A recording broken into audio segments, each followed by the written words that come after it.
We still live in a patriarchy.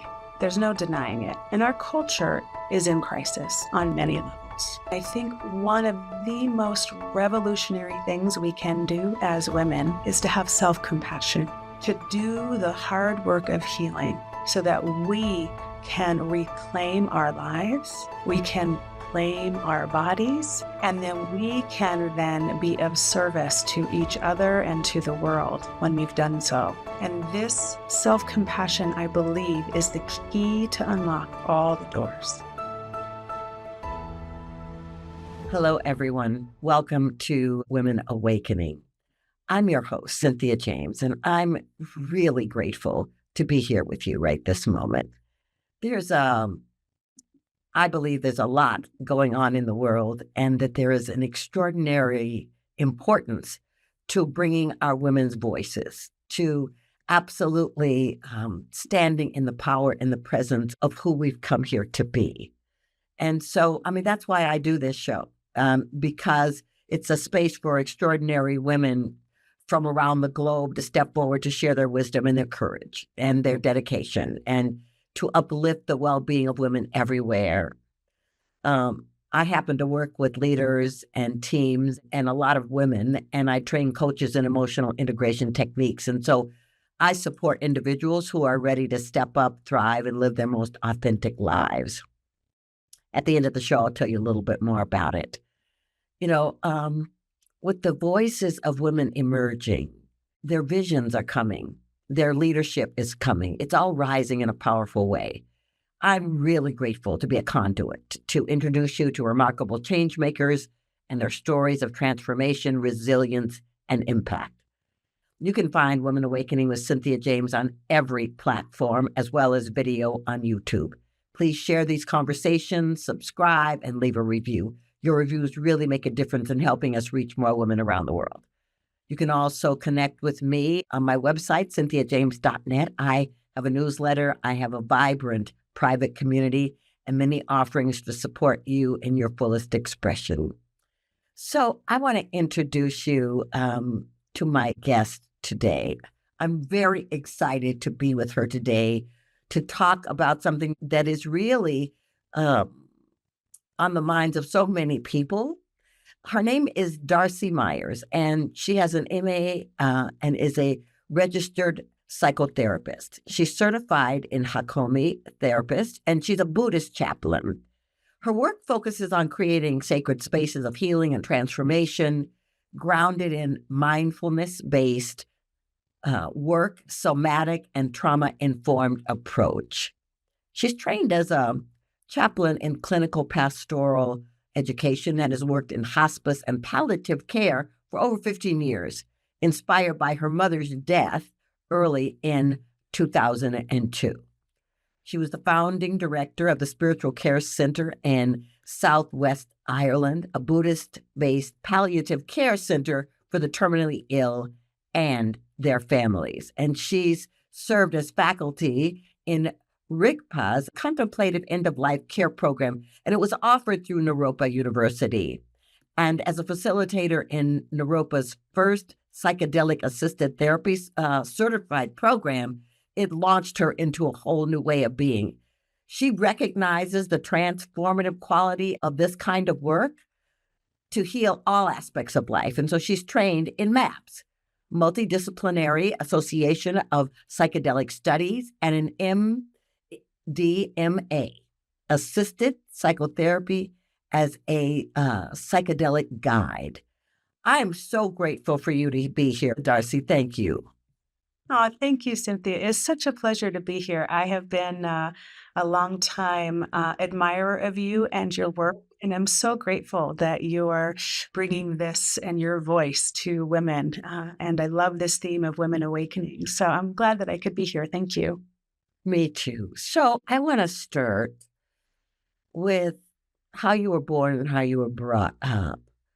There's a misconception that people just sort of drop into things, but, there's an evolution. So where did you grow up and how did you grow up? Wow. So I grew up in a very rural community in Idaho.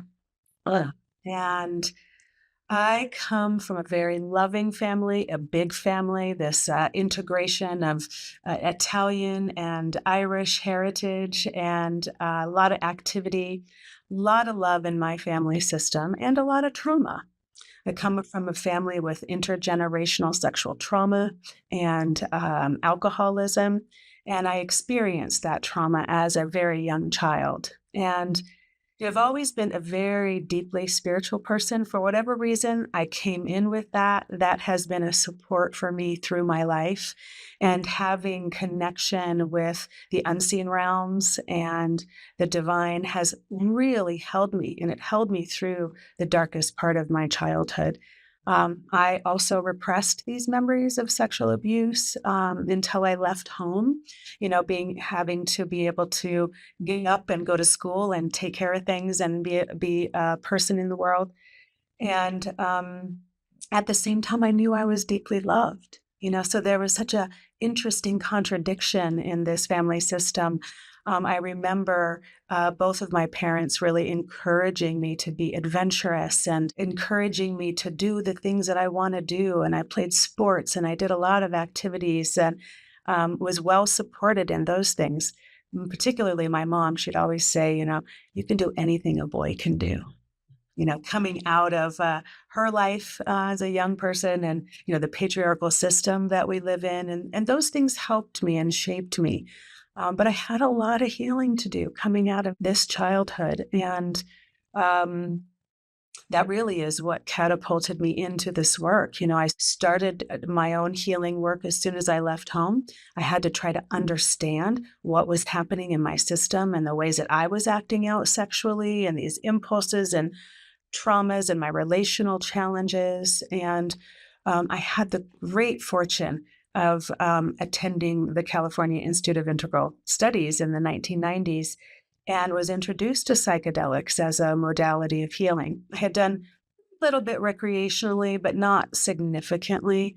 But I immediately saw the healing potential, and I began to recover memories. I began to do deep healing work and really began to do the deep work of trauma and the deep work of remembering, remembering who I really am beyond the fracture of the trauma of this life and being more connected to what one of my teachers, Angeles Arian, calls our original medicine, what I'm here to do.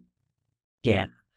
Well, I'm so grateful you shared that, but we have very similar childhoods and, abuse and alcoholism and generational stuff. And I think the recognition that you are in need of healing, that where you came from doesn't define you. I did a TED Talk where I talked about that the past doesn't define us, but you are called to do your own work, whatever that means for you. So I want to talk about your connection to palliative care. I mean, I understand that it started after your mother's early death, but helping people through this process of death and dying is a privilege. It's a gift. So talk to me about what that is for you. Yeah. This was another through line, really, through even my childhood. I've had a lot of loss, a lot of grief in my life. And the very first loss that I experienced was when I was 6 years old. And my brother and I had our grandma Ruby, who was not technically our blood grandmother, but she babysat us. She was a dear family friend, and she babysat us all the time when my parents worked. And one day when I was 6 years old, my brother and I were with her and out playing in the yard, and I came in and she was lying on the couch and she was dead. She died taking a nap. And in that moment, I absolutely knew that her soul was free and I was happy for her. And people often will say, oh, well, wasn't that traumatizing, at 6 years old? And it wasn't traumatizing because I knew certainly that she was in a better place because she had suffered so much in her life. She had emphysema, she had all these health problems. And I went over to the neighbor's house and I told them my grandma died. And then all the hubbub happened and all the police and all the things, But never once has that been a negative experience. And for whatever reason, that also carried me into an interest in death and dying as a very young person in grade school. I was always curious about, well, what happens when we die? And I'd ask at Sunday school and do the whole thing. And all that led me into this interest in death and dying. In 2002, as you mentioned, my mother passed away of terminal cancer. And I was deeply into the study and practice of Tibetan Buddhism at that time and understanding, trying to really kind of understand my beliefs around what happens when we die and my cosmology. And I began working in hospice and palliative care at that time and became a chaplain. And as you said, also worked in Ireland in a spiritual care center for the dying. And it's interesting. I've always had an attraction to expanded states of consciousness. People are dying. The veil is thin, and there's an opening to something, beyond this world, the ineffable, that people have access to. And that for me, there's something so hopeful about those moments.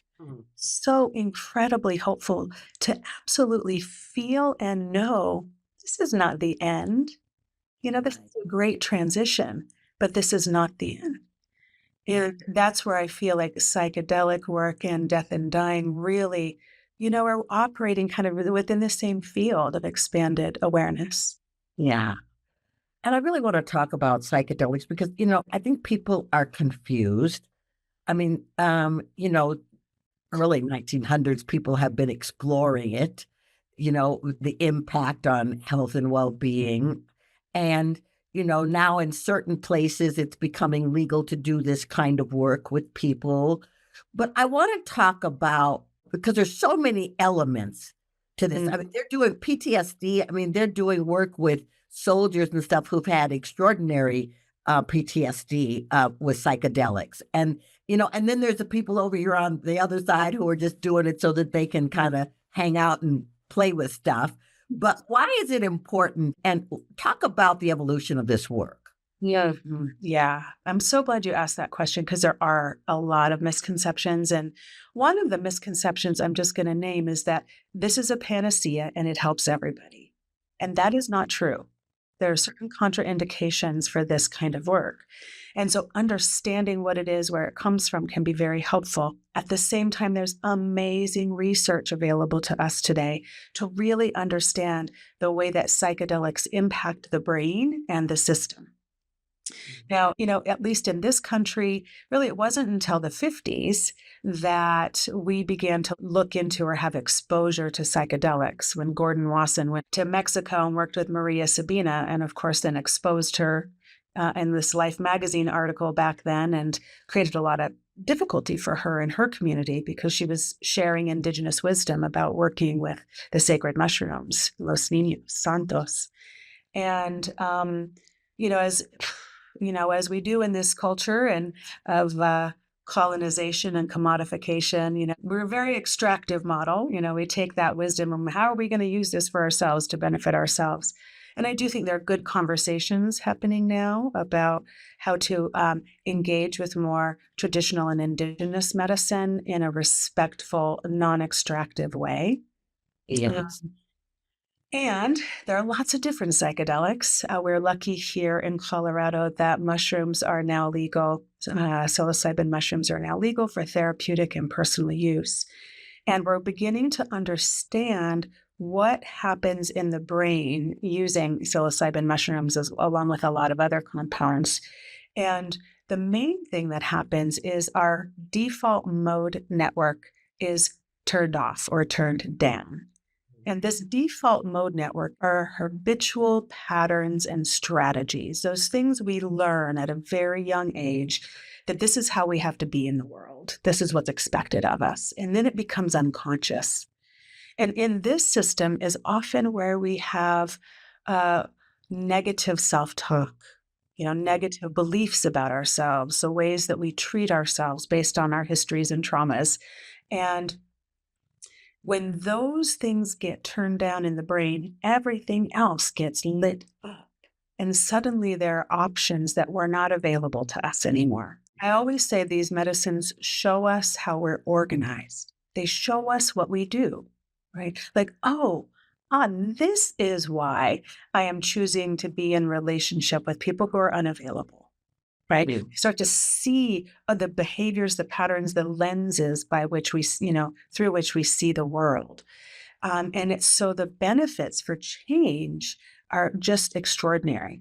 And that being said, these are powerful medicines. Working with a qualified facilitator or guide is highly recommended because we can get into difficult territory if we don't know how to navigate it. I'm so glad you said that because I had a conversation recently with someone that was thinking about this.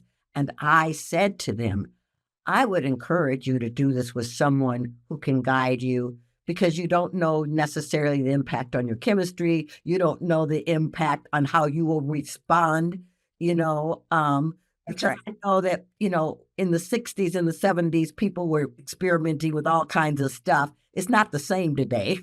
That's And, right. and so having somebody who knows what they're doing to be with you, especially if you have an intention for healing or transformation, somebody who's skilled can really support you in doing that. Absolutely. I'm so glad you said that. That is critical. And, coming out of the 60s and 70s, there was this sort of idea that this is beneficial for everyone. It's wonderful. There are no problems. And even in the way that people were working with psychedelics at that time, we weren't trauma informed. We didn't fully understand nervous system regulation. We didn't fully understand the somatic reality and how the body holds memory of trauma. When I was doing my master's thesis, I did research and interviewed women who had experienced sexual trauma in their childhood and had repressed the memories and the experience of what was the somatic process of recovering those memories. And we know much more about this, like Bessel van der Kolk's work with, The Body Keeps a Score, and Gabor Mate's work now. We're really understanding more of how trauma lives in the body. And so a skilled guide will help somebody really get an assessment of what is their history. What do they know about their history? What is their intention, which you named, which is great? And is this medicine the right thing for them at this time? Because there are contraindications, and it's important to know that there are contraindications, and it's not a panacea for everyone. Oh, I am so glad you talked about this. And, anybody listening, because I had repressed memories. And when it started coming forward, I mean, it was coming so fast that it was hard for me to manage. And I luckily at that moment had a therapist that could help me go through this. But I am so grateful that there was somebody so that I didn't think I was going off the deep end or losing my mind. So I want to talk to you because I know you have a book coming out. Mhm. And I know it's about death and dying, yes? Yes, yes. And what's it called? The title is called The Marvelous Contentment of Belonging. And it's actually a book of poetry on loss following the death of my husband, Robert, in December of 2022. I mentioned before, I've had a lot of loss and grief in my life. And I think that in many ways in our culture, we are in a crisis, a grief crisis, that we do not know how to do the sacred work of grieving. This is what Francis Weller calls soul hygiene. And I love that term, and one of the ways for myself that I attend to this soul hygiene is doing my own healing work and also writing in contemplative practice. And so this is a book of poetry.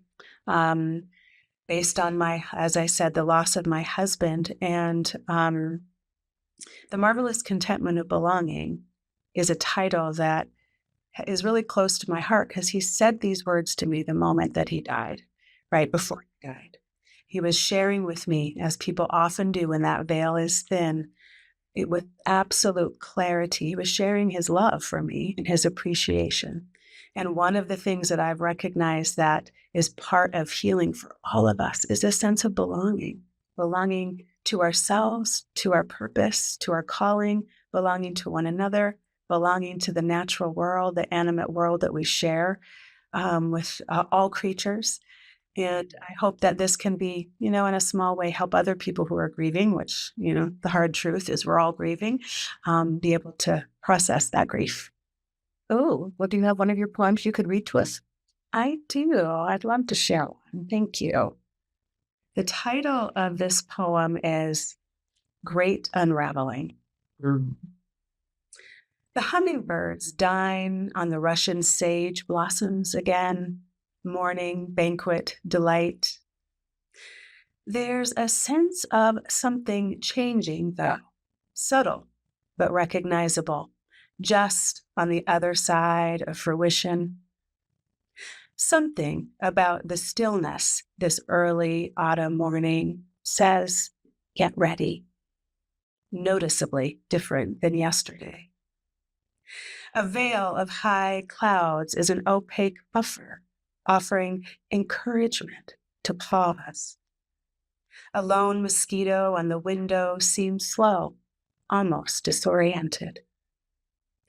I take this moment to pause and orient myself, orient to the changing.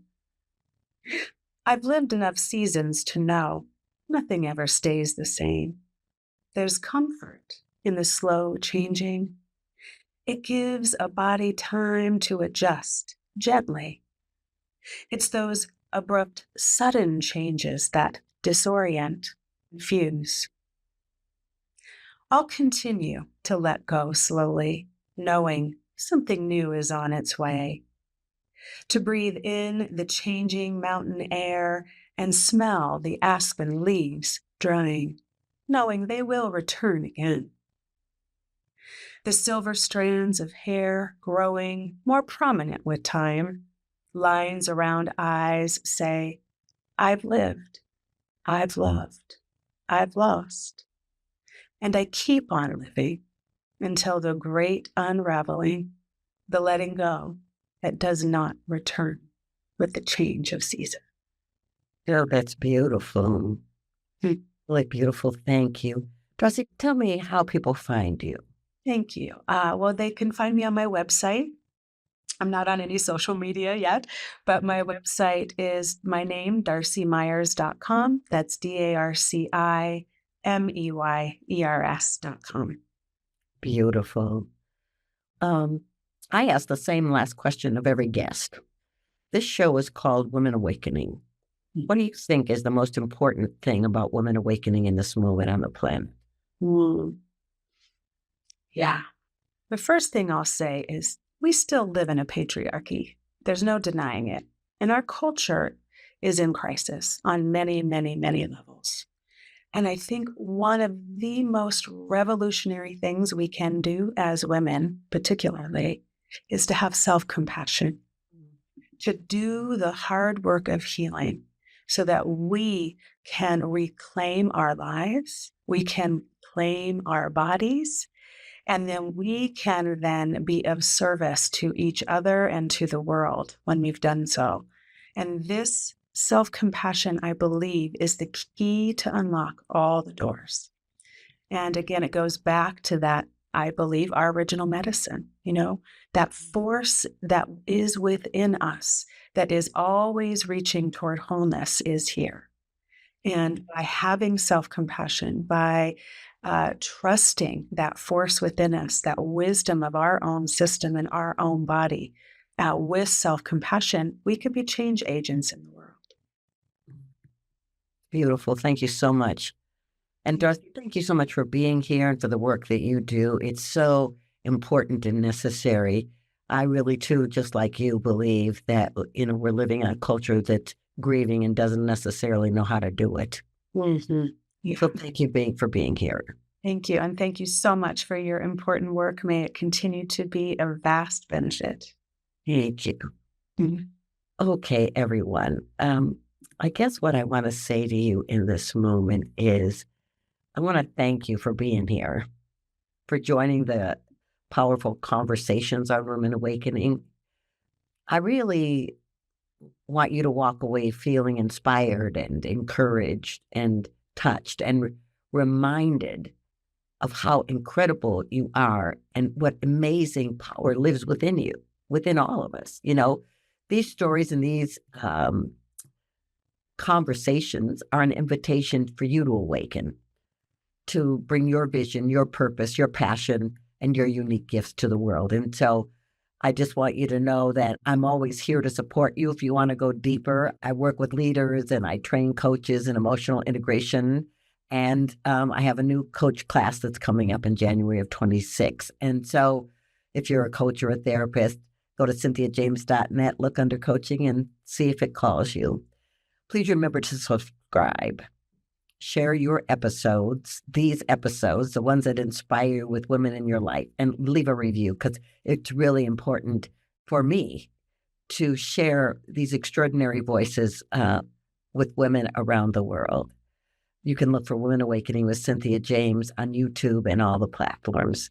So till we get together next time, please know that I love you, that I'm grateful that we walk this path together, and that as we continue to rise and shine and awaken to the fullness of who we are, we benefit the masses. Much love, and I'll see you next time.